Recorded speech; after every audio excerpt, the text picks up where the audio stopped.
sandaigdigan. Awitan ng Panginoon at purihin ang kanyang ngalan. Ipahayag ang kanyang pagliligtas sa lahat ng panahon. Magsingawit kayo sa Panginoon ng isang bagong awitin. Magsingawit kayo sa Panginoon, buong sandaigdigan. Simulan natin ang ating pagdiriwang sa ngalan ng Ama at ng Anak at ng Espiritu Santo. Amen. Ang pagpapala ng ating Panginoong Hesukristo, ang pag-ibig ng Diyos Ama at ang pakikipagkaisa ng Espiritu Santo naway sumainyong lahat. At sumaiyo rin. Mga kapatid, ngayong araw na ito, atin pong ginugunita si San Ireneo, isang obispo at martir. Upang tayo'y maging marapat gumanap sa banal na pagdiriwang, aminin muna natin at pagsisihan ang ating mga kasalanan. Inaamin ko sa makapangyarihang Diyos At sa inyo, mga kapatid, na lubha akong nagkasala sa isip, sa salita at sa gawa, at sa aking pagkukulang. Kaya'y sinasamo ko sa mahal na Birheng Maria, sa lahat ng mga anghel at mga banal, at sa inyo, mga kapatid, na ako'y panalangin sa Panginoong ating Diyos. Kaawan tayo na makapangyarihang Diyos, patawarin tayo sa ating mga kasalanan at patnubayan tayo sa buhay na walang hanggan. Amen. Panginoon, kaawaan mo kami. Panginoon, kaawaan mo kami. Kristo, kaawaan mo kami. Kristo, kaawaan mo kami. Panginoon, kaawaan mo kami. Panginoon, kaawaan mo kami. Manalangin tayo. Ama naming makapangyarihan, iniatas mo sa obispong si San Ireneo ang pagpapatatag sa katotohanan ng iyong itinuturo at sa masayang pagkakasundo ng iyong simbahan.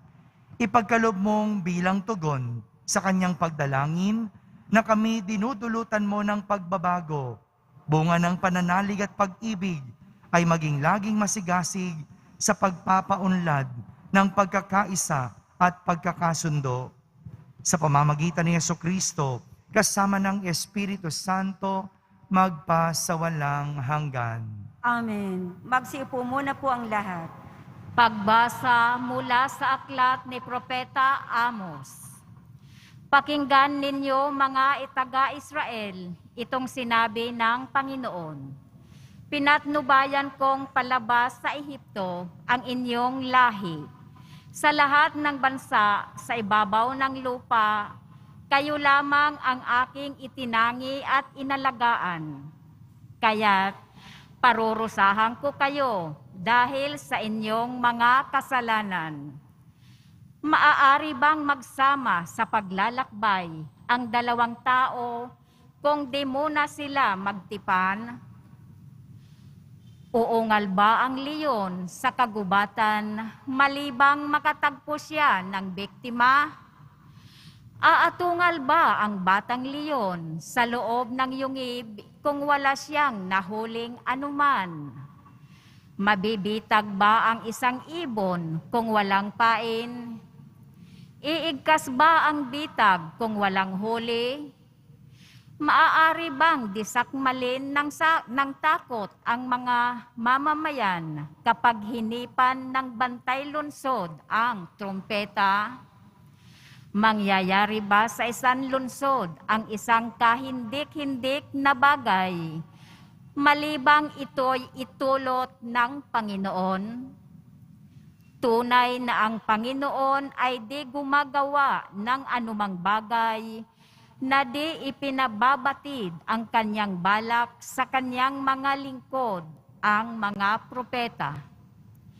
Pag-ungal ng leon, maaari bang hindi ka matakot? Kapag nagsalita ang Panginoon, mapipigilan mo bang ipahayag ang kanyang sinabi?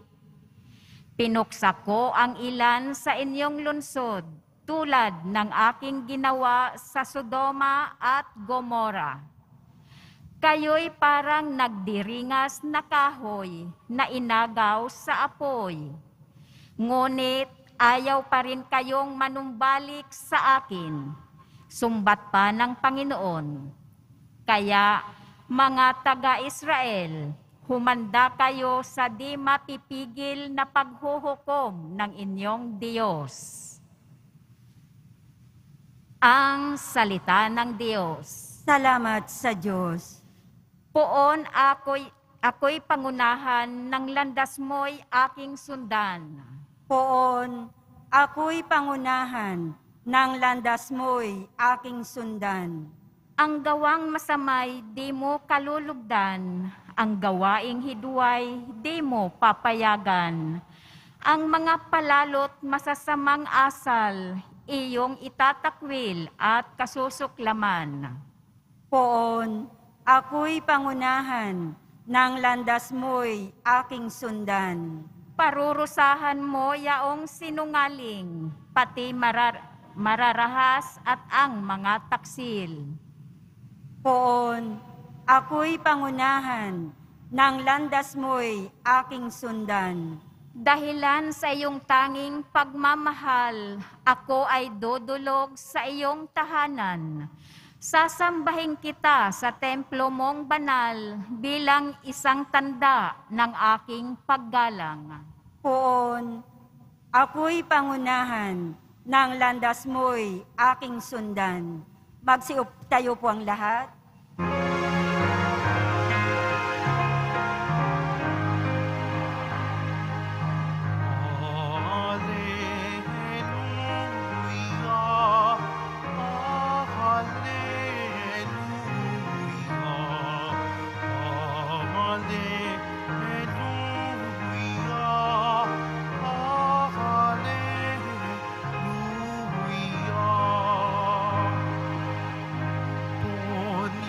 Ang pag-asa, ang salita mo'y ligaya, pag-asa ko sa tuwina. Hallelujah, hallelujah,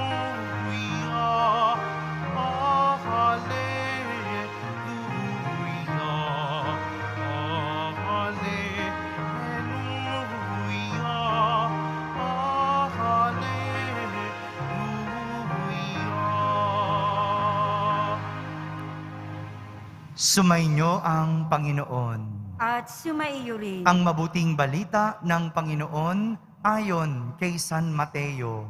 Papuri sa iyo, Panginoon.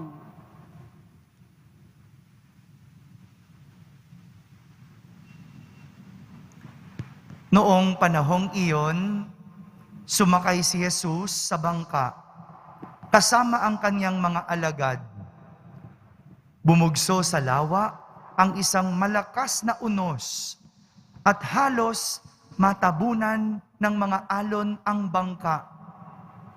Ngunit natutulog noon si Jesus. Kaya't nilapitan siya ng mga alagad at ginising. Panginoon, tulungan ninyo kami. Sabi nila, lulubog tayo. At sinabi niya sa kanila, ano't kayo'y natatakot? Napakaliit naman ng pananalig ninyo. Bumangon siya, sinaway ang hangin at ang dagat, at tumahimik ang mga ito. Namangha silang lahat at ang sabi, anong tao ito? Kahit ang hangin at ang dagat ay tumatalima sa Kanya. Mga kapatid, ang mabuting balita ng Panginoon. Pinupuri ka namin, Panginoong Hesukristo. Magsiupo muna po tayong lahat. Isang magandang araw po sa inyong lahat. Minsan, kailangan pang lumubog bago tayo tumawag sa Diyos. Minsan, kailangan pa ng unos para lang tumawag sa Diyos. Mga kapatid, ito po yung ipinakita ng mga alagad ni Jesus habang sila ay sakay ng bangka at naglalayag. Biglang hinampas sila ng malakas na alon. Nataranta at natakot ang mga alagad. Samantala, si Jesus naman ay natutulog lang sa bandang likuran. Habang hinahampas ng alon at nakakaranas ng unos ang mga alagad, si Jesus natutulog lang sa bandang likuran. Dito na nagsimulang tumawag ang mga alagad kay Jesus at humingi ng tulong. Kaya nga, ang sabi sa kanila ni Jesus, "Kay liit o napakaliit naman ng inyong pananalig." At pinatahimik ni Jesus ang alon.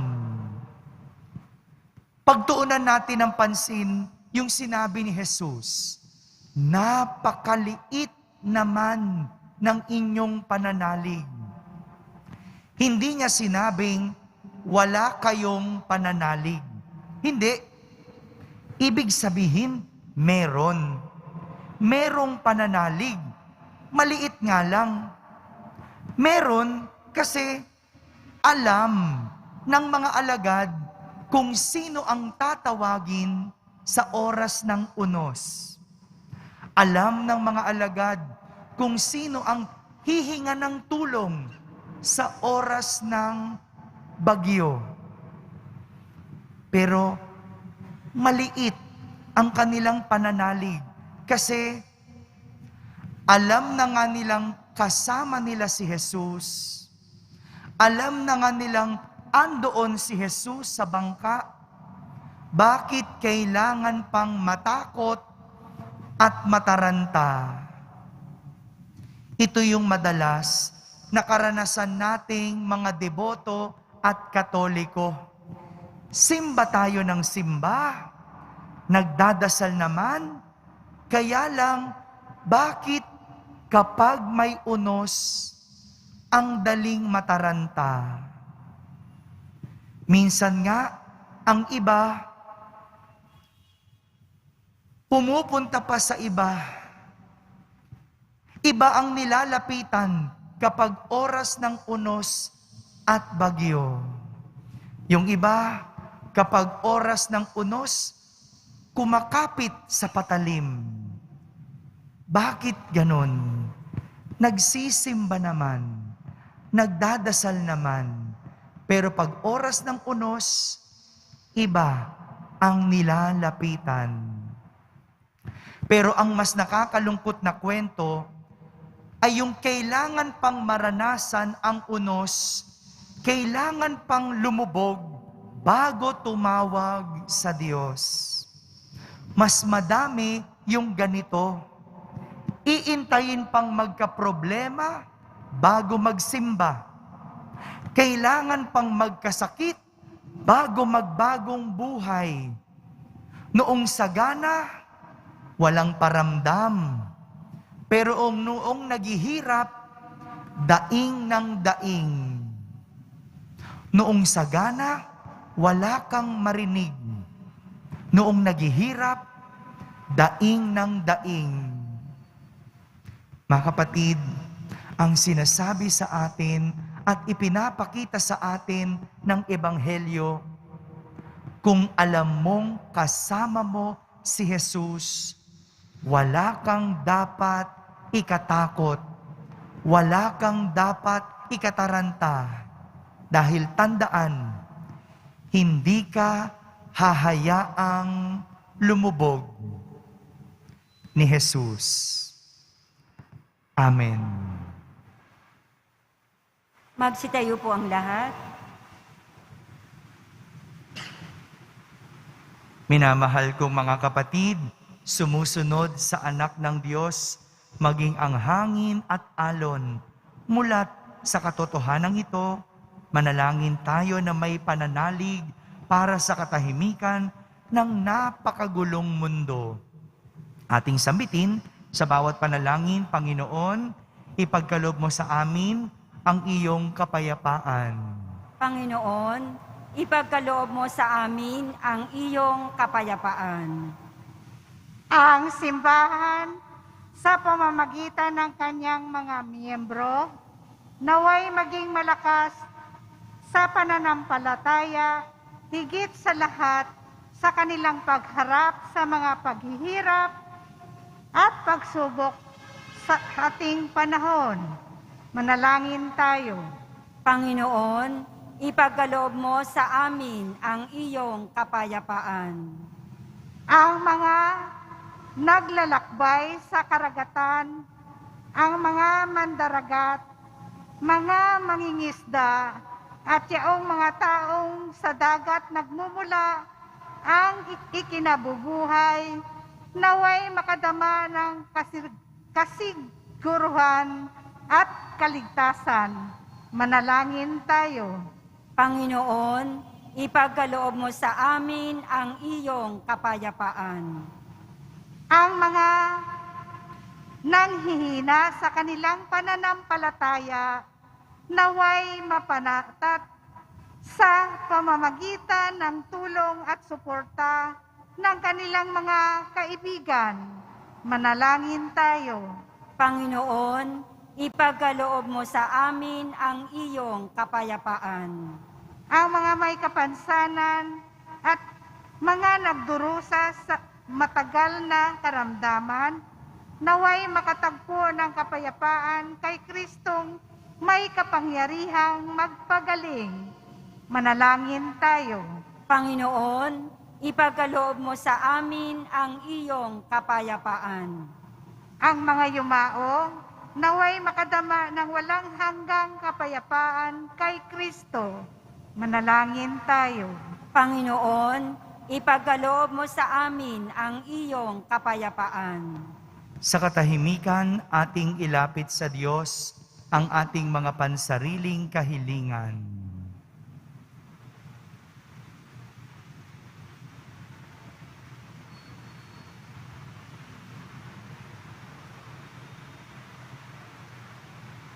Manalangin tayo. Panginoon, ipagkaloob mo sa amin ang iyong kapayapaan.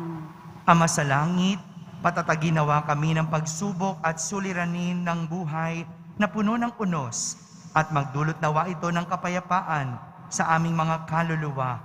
Hinihiling namin ito sa pamamagitan ni Kristo na aming Panginoon. Amen. Magsiupo tayong lahat.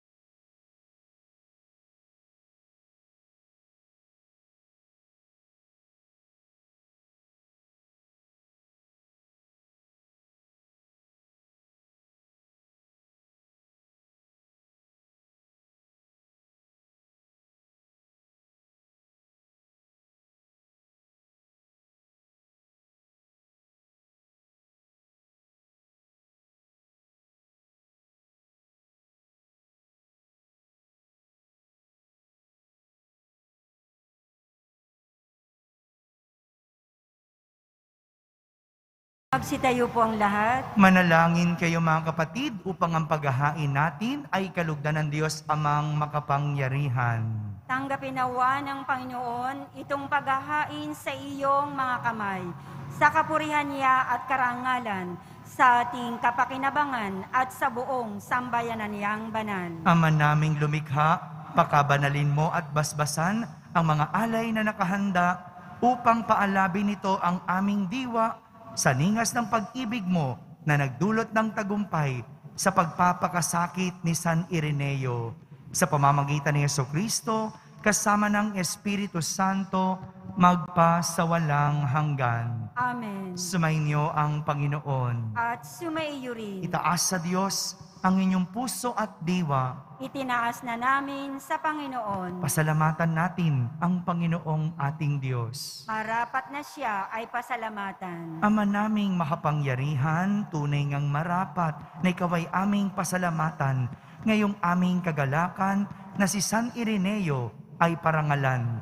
Siya'y kapanalig naming may paninindigan na ikaw ay pahayag kahit siya'y mamatay, sapagkat minarapat mong kanyang matularan ang iyong anak na naghain ng sariling buhay.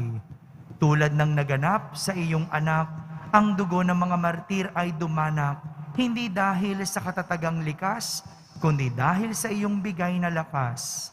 Kaya kaysa ng mga anghel na nagsisiawit ng papuri sa iyo nang walang humpay sa kalangitan, kami nagbubunyi sa iyong kadakilaan. Santo, Santo, Santo, Panginoong Diyos ng mga hukbo, napupuno ang langit at lupa ng kadakilaan mo, o sana sa kaitaasan. Pinagpala ang naparirito sa ngalan ng Panginoon, o sana sa kaitaasan. Magsiluhod po ang lahat. Ama naming banal, ikaw ang bukal ng tanang kabanalan. Kaya't sa pamagitan ng iyong Espiritu, ay gawin mong banal ang mga kaloob na ito upang para sa amin ay maging katawan at dugo ng aming Panginoong Hesukristo. Bago niya, pinagtiis ang kusang loob na maging handog, hinawakan niyang tinapay, pinasalamatan kanya, pinaghati-hati niya iyon, iniabot sa kanyang mga lagad at sinabi, "Tanggapin ninyong lahat ito at kanin, ito ang aking katawan na inihahandog para sa inyo."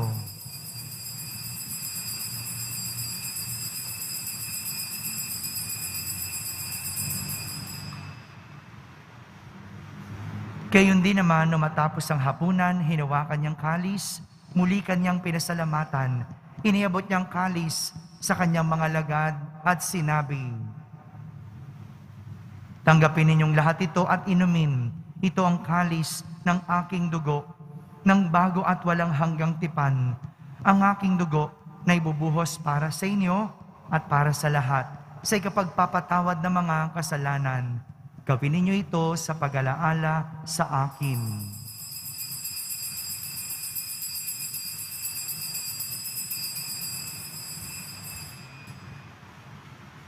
Magsitayo po ang lahat. Ipagbunyi natin ang misteryo ng pananampalataya. Si Kristo ay namatay, si Kristo ay nabuhay, si Kristo ay babalik sa wakas ng panahon. Ama, ginagawa namin ngayon ang pag-alaala sa pagkamatay at muling pagkabuhay ng iyong anak, kaya't inaalay namin sa iyo ang tinapay na nagbibigay buhay at ang kalis na nagkakaloob ng kaligtasan.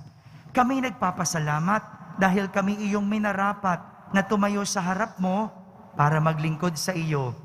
Isinasamo namin kaming magsasalo-salo sa katawan at dugo ni Kristo ay mabuklod sa pagkakaisa sa pamamagitan ng Espiritu Santo.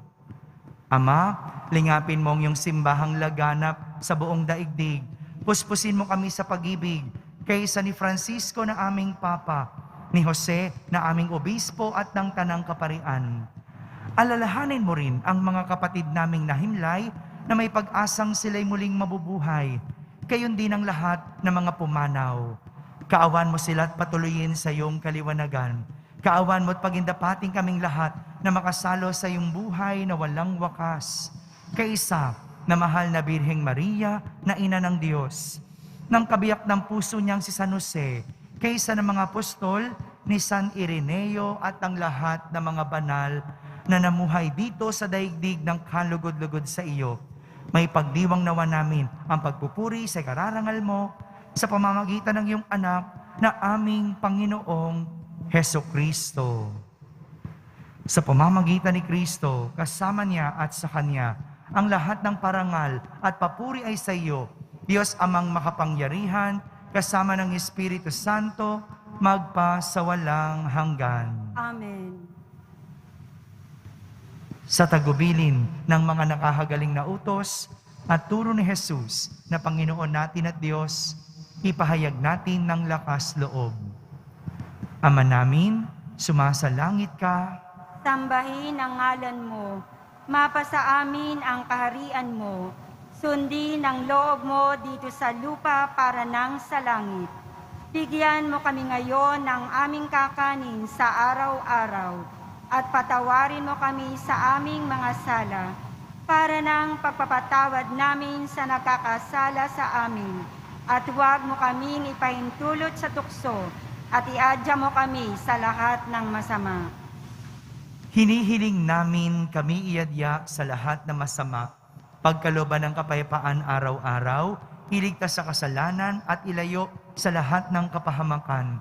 Samantalang aming pinananabikan ang dakilang araw ng pagpapahayag ng tagapagligtas naming si Heso Kristo. Sapagat iyo ang kaharian, at ang kapangyarihan, at ang kapurihan, magpakailanman. Amen. Panginoong Heso Kristo, sinabi mo sa iyong mga apostol, kapayapaan ang iniiwan ko sa inyo, ang aking kapayapaan ang ibinibigay ko sa inyo. Tunghayan mo ang aming pananampalataya at huwag ang aming pagkakasala. Pagkalooban mo kami ng kapayapaan at pagkakaisa ayon sa iyong kalooban, kasama ng Espiritu Santo, magpa sa walang hanggan. Amen. Ang kapayapaan ng Panginoon ay laging sumainyo. At sumaiyo rin. Magbigayan kayo ng kapayapaan sa isa't isa. Kapayapaan po para sa lahat.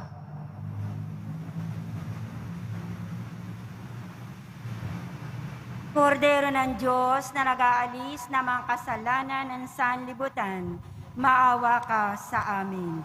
Kordero ng Diyos na nag-aalis ng mga kasalanan ng sanlibutan, maawa ka sa amin.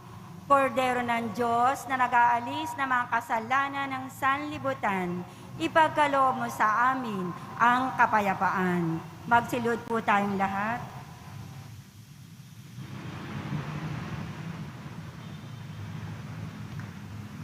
Ito ang kordero ng Diyos. Itong nag-aalis ng mga kasalanan ng sanlibutan. Mapalad ang mga inaaniyahan sa kaniyang piging. Panginoon, hindi ako karapat-dapat na magpatuloy sa iyo, ngunit sa isang salita mo lamang ay gagaling na ako.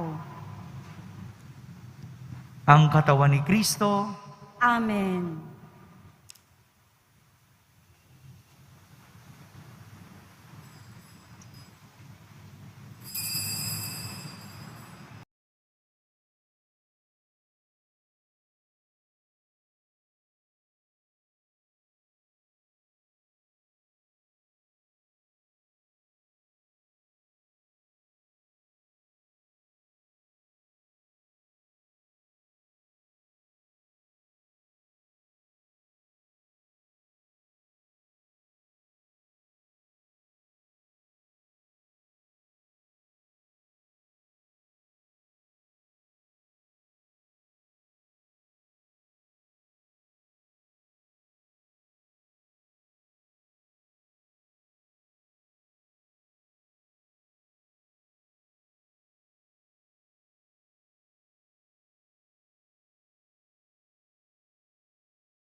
Manalangin tayo.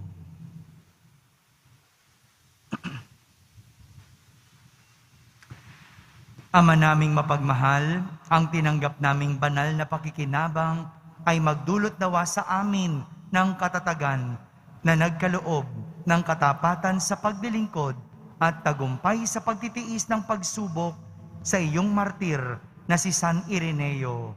Sa pamamagitan ni Jesucristo, kasama ng Espiritu Santo, magpasawalang hanggan. Amen. Sumainyo ang Panginoon. At sumaiyo rin. Pagbabasbas ng Poong Yesus Nazareno. Mahal na Poong Yesus Nazareno, inihayag mo sa pamamagitan ng krus ang walang maliw na pag-ibig ng Diyos sa sangkatauhan. Pakinggan mo ang kahilingan ng iyong angkan na nagsusumamo sa iyo. Makamtanawan nila ang inyong katugunan at tanggapin ang kasagutan na may utang na loob na tinatanaw. Basbasan din po ninyo ang lahat na may karamdaman at nahihirapan. Sa pamamagitan ng bendisyon na ito, naway maalala nila ang mga pangako nila noon sa binyag na ikaw ang kanilang iibigin at pagdilingkuran bilang Panginoon magpasawalang hanggan. Amen. At pagpalain kayo ng makapangyarihang Diyos, Ama, Anak, at Espiritu Santo. Amen. Tapos na po ang ating pagdiriwang, humayiking taglay ang pag-ibig at kapayapaan ng Poong Jesus Nazareno. Salamat sa Diyos.